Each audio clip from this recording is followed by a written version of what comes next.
Salutări tuturor, noi suntem Sebi, iar azi ne revedem la un nou episod de vlog.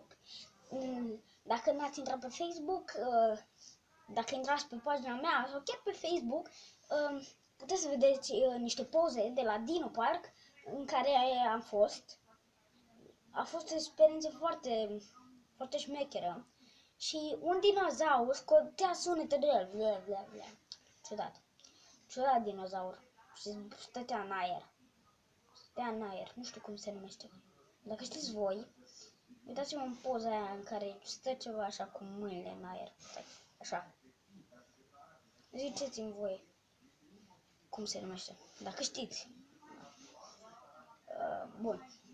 Hai trecem la subiect. Hai. Bun, am revenit. Ok, da? Da.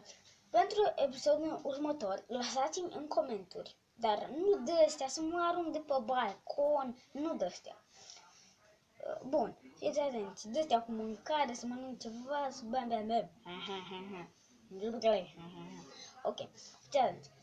Lăsați-mi la video-ul ăsta provocările și o să le fac în video următor. Ok? Ok, bun. Acum să trecem. Da. Și s-ar putea, deci doar s-ar putea, dar nu știu dacă mă pricep atât de bine și sincer nu cred că mă pricep, să fac metode de cocalare sau de oameni. Ce mă enervează. Beac. Mă enervez. Ok, asta am vrut să vă zic.